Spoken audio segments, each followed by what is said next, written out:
Salam, selamat pagi, senantiasa bersukacita di dalam segala perkara. Saudara kasih dalam Tuhan, mari kita akan belajar dari Pemazmur pasal 37 ayat 10 sampai dengan 11.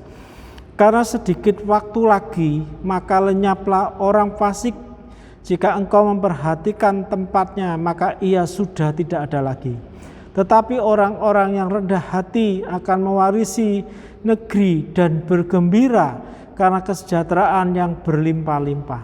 Saudara kasih dalam Tuhan, pemazmur ini menekankan berkat Tuhan itu dalam kelanjutan kepada orang-orang pilihannya, sampai dikatakan mewarisi. Kata mewarisi ini bukan berarti waktu yang sesaat.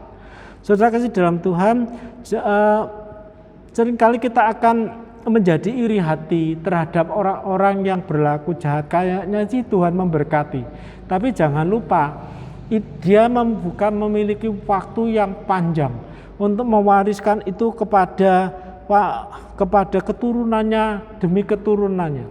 Tetapi banyak orang-orang yang dipakai oleh Tuhan yang memiliki kerendahan hati, itu adalah satu bagian di mana dia mampu mewariskan kebaikan-kebaikan Allah itu kepada keturunannya demi keturunannya. Mari kita tidak berpikir hanya sesaat. Istilahnya hedonisme, sebuah kesukacitaan yang hanya didapatkan sesaat, tapi sebenarnya tidak memelihara dan mewariskannya kepada keturunan demi keturunan. Sebagai hidup manusia, kita tahu kita merindukan bahwa kita mewariskan yang terbaik dari keturunan demi keturunan kepada generasi kita sebagai orang percaya.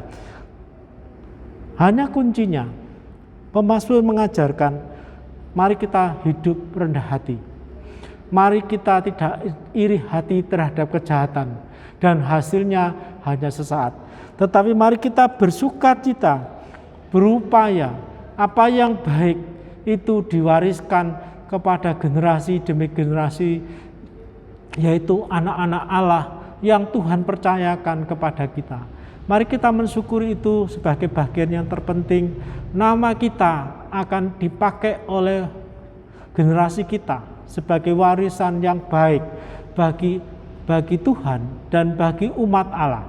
Jangan kita hanya melihat instan di dalam keberadaan kejahatan itu sendiri, tetapi rendah hati mewariskan kegembiraan menjadi sesuatu yang harus ada untuk mensejahterakan dari setiap hidup orang-orang yang kita wariskan dalam generasi berikutnya. Mari kita akan berdoa. Tuhan, mari kami bersyukur bahwa kami tidak berpikir untuk diri kami.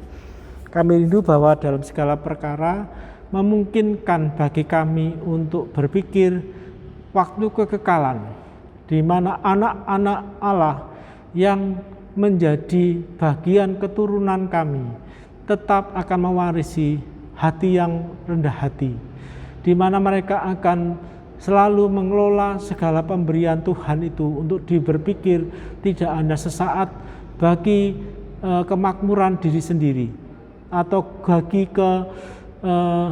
hedonisme daripada kemewahan diri sendiri, tetapi mereka akan berpikir bagaimana menjadi berkat yang berkelanjutan dari waktu ke waktu, karena kami tahu kami punya hidup yang sesaat, tetapi warisan-warisan iman itu akan menjadi sangat berarti bagi keturunan demi keturunan berikutnya. Kiranya Engkau akan memberkati kami pintar dengan hati yang lembut, dengan hati yang rendah hati, untuk bisa mewariskan ini kepada generasi kami. Dalam nama Yesus Kristus kami bersyukur. Amin.